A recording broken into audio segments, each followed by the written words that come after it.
This, surely, is a good business to be in this summer. The climate correct, the customers keen. But good sales numbers alone are no longer enough to prosper. Inflation has made sure of that.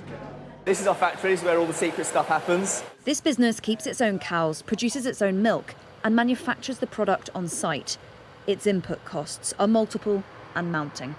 Cost of inputs on the farm, cost of diesel, cost of fertiliser, cost of winter feed. It's mostly electric, so you have to keep ice cream cold, right? So it's mostly freezer costs, and that's kind of gone through the roof, and don't really know where it's going to stop. I think best case is that it stabilises. At least you know what you're working with. If you can measure it, you can kind of manage it. Whereas if you don't know, it's just the fear of it's just going to go on and on. Inflation is now in double digits, the highest in 40 years. And the key driver this time, the cost of food.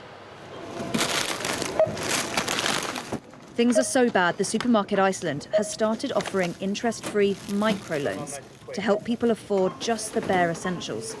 The boss says things are set to get worse.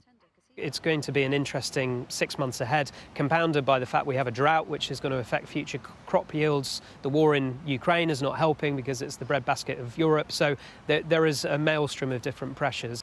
I think it's important for every business to accept the fact they're going to have lower profits to help society to get through this. While it appears the price of some commodities have peaked, energy has not, and that's the fear.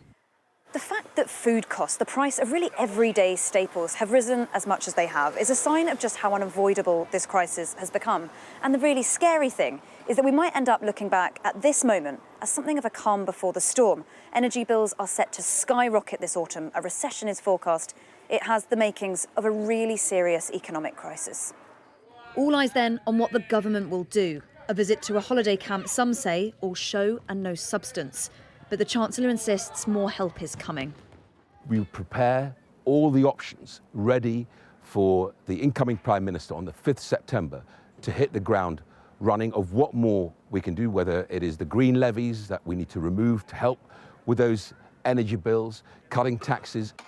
But here they say it may not be enough. Food banks should be the safety net, but prices and paranoia have hit even their ability to help. Here you can see fish. Here you can see meat. That looks a lot.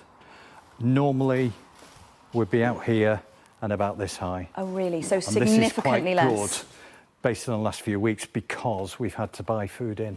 Wow. So really a lot less than what you would normally have? Yeah. Showing that it's hitting everyone, right? Yeah. Inflation could peak above 13%. They're bracing here. They know they'll be busy. Helen Ann Smith, Sky News.